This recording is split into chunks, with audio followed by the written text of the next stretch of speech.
Today, we're diving into one of the most powerful and honestly most misunderstood tools in all of finance, leverage.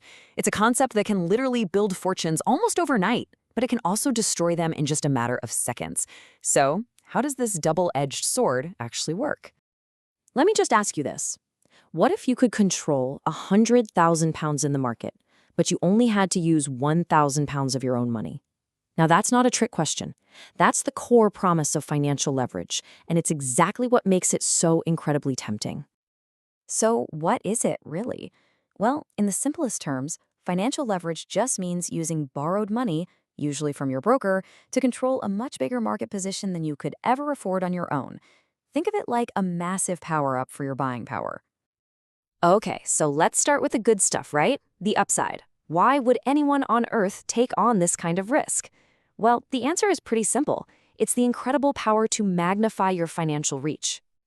The main appeal here is something called capital efficiency. See, you don't need some huge market rally to see a significant return. With leverage, even a tiny price movement in your favor can generate a massive profit compared to what you put in, which can dramatically speed up your potential gains. But, and this is a huge but, this power is absolutely a double-edged sword. To really get your head around leverage, you have to look at both the dream scenario and the complete nightmare, because they are truly two sides of the very same coin. And this is where the stakes get incredibly high. Just imagine you're using 100-to-1 leverage. A tiny 1% move in the market price suddenly becomes a 100% change in your initial capital. So if the market moves in your favor, boom, you've just doubled your money. But if it moves against you, your entire investment is gone. Just like that. Let's make that real. Say you invest £1,000 to control a 100,000-pound position. The market ticks up by just 1%. Your position is now worth £101,000. Your profit? A full £1,000. You've just made a 100% return on your capital. It feels absolutely incredible. But let's flip that coin. What happens if that 1% move goes the other way? Well, your 100,000-pound position drops to 99,000. The loss is £1,000. And since your initial investment was only £1,000, you've just been completely wiped out.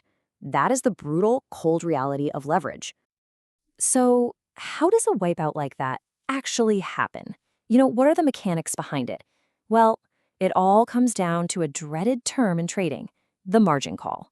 This is where that beautiful dream officially becomes a nightmare. A margin call is basically a blaring alarm bell from your broker. It happens when your losses start to pile up, and the value of your account drops below a critical safety level. The broker then demands that you deposit more money, and they mean right now, to cover those growing losses. And believe me, this process is swift and it is unforgiving. First, your position starts losing value. Then, your account balance dips below that minimum threshold. That's when the margin call gets issued. And if you can't add more funds in time, the broker has every right to step in and forcibly liquidate your positions, selling them off, often at the absolute worst possible moment for you. And here is the absolute crucial point you have to remember. That automatic forced sale isn't there to save you. It's a safety net designed entirely to protect the broker from losing the money they loan to you. Your capital is, I'm afraid, secondary. Okay, so after hearing all that, you might be thinking leverage is pure poison. And I get it, but it doesn't have to be. It is actually possible to manage these insane risks. With extreme discipline and the right toolkit, you can learn to tame this beast. Let's look at how you can build up your defenses. Think of this as your trader's survival kit, and these rules are frankly non-negotiable. First, you always use a stop loss. That's an automatic order that closes your position at a certain price to cap your loss. Next, only risk a tiny fraction, like 1 or 2% of your total capital on any single trade. Start with really low leverage. Monitor your margin levels constantly. Diversify your assets. And maybe the most important rule of all, never ever trade with money you can't afford to lose completely.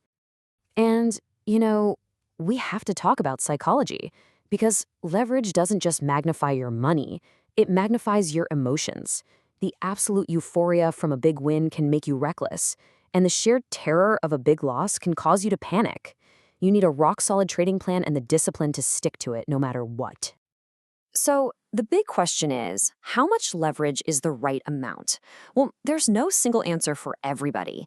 The right level of leverage depends completely on the market you're in, your strategy, and of course, your experience level. You can really see it here. This table shows the relationship between your leverage ratio and the upfront cash you need, which is called your margin. To control a 10,000 pound position with low 1 to 10 leverage, you need 1,000 pounds of your own money. But if you crank that all the way up to 500 to 1, you only need to put down 20 pounds. The temptation is obvious, right? But always remember, the less of your own money you put up, the smaller the market move it takes to wipe you out completely. So you have to think about these key factors. In a really volatile market like crypto, high leverage is just asking for trouble.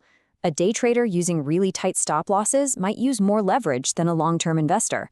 And if you're a beginner, the answer is simple. Start with the absolute lowest leverage your broker offers, or even better, none at all. So we come right back to where we started. Is leverage a shortcut to wealth, or is it a highway straight to ruin? Well, the truth is, it can be both. The tool itself is neutral. At the end of the day, the outcome depends entirely on the knowledge, the discipline, and the respect for risk of the person who's using it. The power and the responsibility is all yours.